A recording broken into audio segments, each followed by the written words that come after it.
So I was on a TikTok live earlier today, keeping it real with us. So we had a panel of people, and there were two Trump supporters that were on this, and we were debating about between wages and government assistance.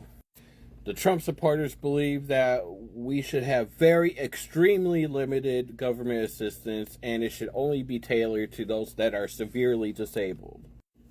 That people that are making minimum wage shouldn't be qualified to get any help. And then the other argument was that a lot of these minimum wage jobs are for high school students.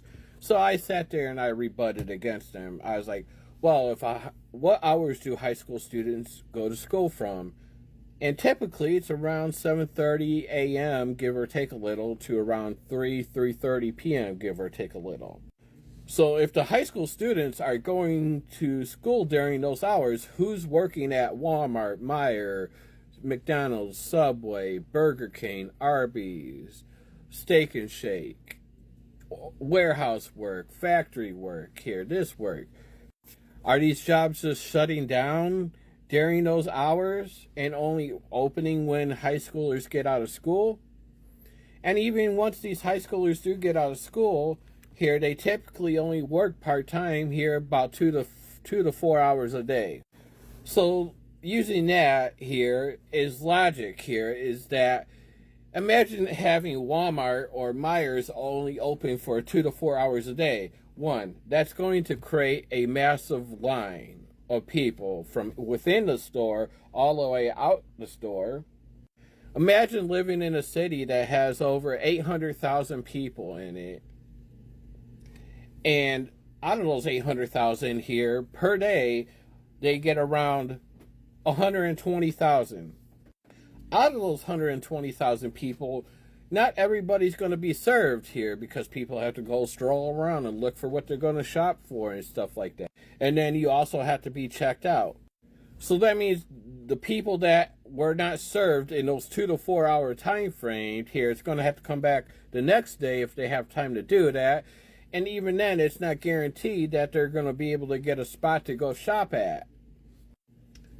Also, the fact that if everybody sat there and got a job here, if everybody got a skilled job or went to college and started making $300,000, $400,000, $500,000, in the current system of capitalism, all that would happen is that these corporations, for example, I'm going to take housing for an example.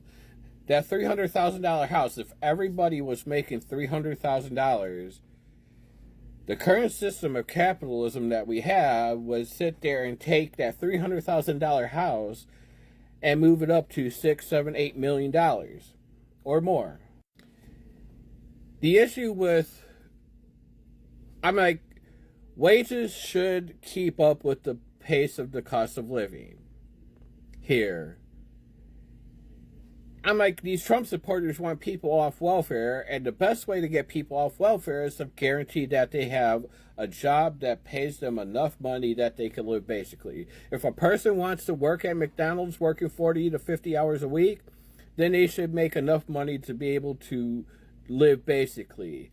But if a person wants to live a luxurious lifestyle, like having a 400-bedroom mansion and having 10 million different sports cars and owning every single gold Rolex watch that is out there known to mankind, then yeah, you should work a skilled job here and better yourself for that. But if a person wants to work a basic lifestyle, have a basic apartment, basic transportation, basic health care, have a little bit of money to put in a savings account in case of an emergency here, get enough money to be able to afford to eat basically here and eat healthy, that is what's going to better society. Not sitting there demonizing people for working at McDonald's or working at a factory.